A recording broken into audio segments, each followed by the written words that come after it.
Okay, welcome csc134 to Module 5, Chapter 5, and we're going to be working on vectors and arrays. Now, an easy way to think of this is they're lists. Technically speaking, they're not lists because you could have lists that are in order or not in order. A vector or an array definitely has a set size and it has a set order. So they're a little more structured than a list, but if you just have in your head the idea that it's kind of list-like, then you're going to be okay. So that's just a thing to think about. So by now you should have read chapter 5 through section 15455. If you look at the assignment for chapter 5, it's not the entire participation exercises. Some of them are a little tricky, so I skipped some. You're welcome to do the rest. I may list that as an extra credit assignment, but strictly speaking, it's about 80 points of assignments you've got to do. So let's look at the assignment for today. I'm using this, what we call business requirement. So this is sort of our word problem or our reason for doing this. An entomologist, so a bug scientist, is studying butterflies at some site, maybe in the rainforest. And so they want to see how many specimens are gathered each day for 5 days, and then they're going to want to see the total. So I've set up my program just sort of with my usual stuff here. I've added vector because we're using vector. And you'll see in the samples you're going to do that. I've made my usual namespace standard and I put my comments in the way they should be. Great. So now let's see here. I have a nice little message to start off to say, please enter 5 days of sample numbers. And just run my program to make sure nothing breaks. Fantastic. Cool. And I'm going to tell the user, to prompt them, because if you look at the way CN is handled with input, if I ask for a number, the program just sits there until I type a number in, right? Well, if I am waiting for 5 numbers, it's going to sit there until I type in 5 numbers. So if I don't tell the user what I'm expecting, then they're going to be kind of confused. I'm going to periodically pause to check my recording. Okay, I've typed a little bit of code here. Now you're going to see some unpleasant little errors here. And I'm going to run this to see, I'm going to show you sort of some of the debugging issues. So what I tried to do is to write the code knowing I was making some mistakes because I hadn't looked over my notes sufficiently, and then try to fix those problems. So if you remember from loops, I've got a for loop here. And from earlier in the chapter, you know that .at with a location says, that location. So I have this vector of ints. Now remember, this is here in angle brackets, the greater than less than, is the symbol for how you,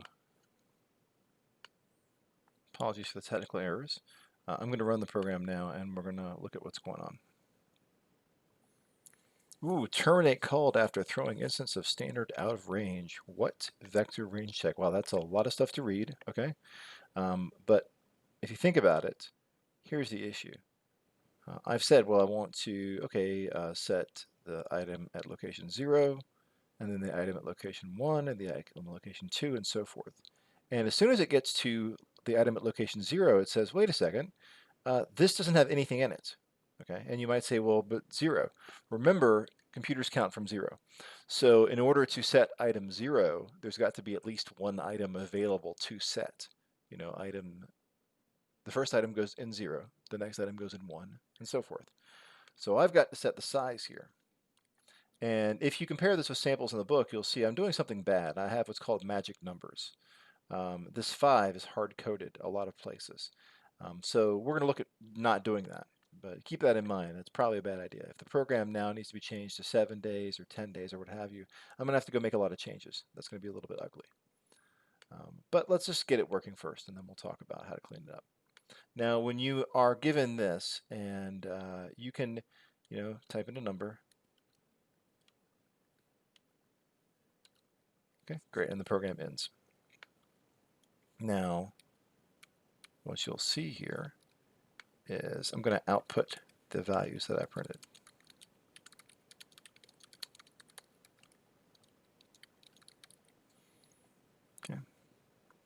and I should indel, right, to make that look good. Let's give this a run, see what I did wrong. Okay. And what I want you to notice is you can just use any white space. Good. Okay. This is just a replit thing acting up where it's confused. But if I delete that, it'll go away. Okay, good, great. So you can see here, I can go through, and if I use cin for samples at 3, and I use cout for samples at 3, it's going to give me the same values back. Let me run that just to show that it doesn't matter what numbers I use. Let's do 10, 10, 10, 20, 100, and that works. Great, good.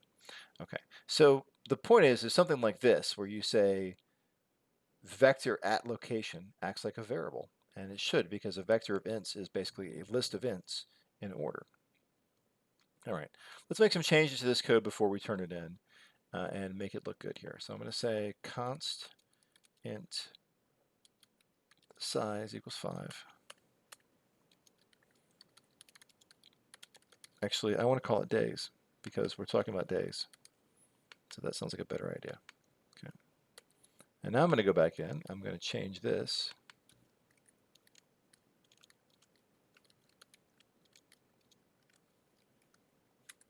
Clean up my quotes. And change this to days. And days. And I'm going to run that. Why would I do this? Well, because now if I want to make this change, imagine if you have a huge document and you search and replace for the number 5. There's probably a lot of places 5 is going to show up. You can't change them all because some of them aren't talking about the number of days. So the best thing is to say, we're going to call it days. Now why const int? Well, that's because in this situation, what you want to do is have a variable name that's appropriate to the thing you want to do. And by making it constant, you can't change this. Let me show you what I mean. Days equals 4. It's simply going to tell me that's not possible because I've made it constant. I can't change it. So that's great because obviously the only time I want to change the number of days my program runs is between runs. Like if the user tells me, no, it's going to be a 3-day trip now, so change that code. So let's run this code and let's check it out.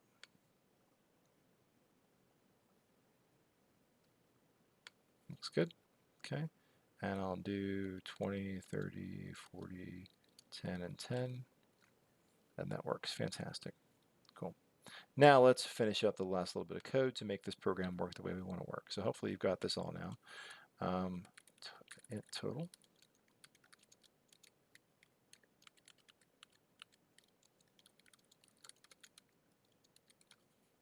Okay.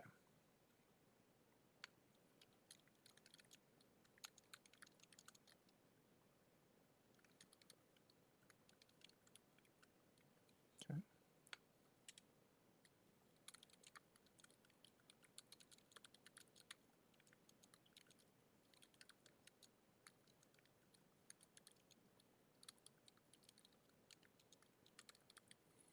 All right, and we'll give that a run.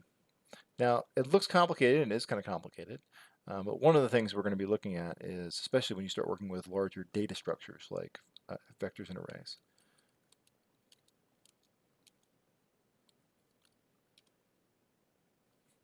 And just a little fix here, give that a run, is we're looking at writing code a little bit at a time and making sure that part works before I add things. Okay, and that is a finished program. So you would take that, again, remember, if you're working in Replit, you could click your 3 dots, you could do download a zip, and you're going to be set, and you'd have that done. All right, thank you very much. I appreciate it.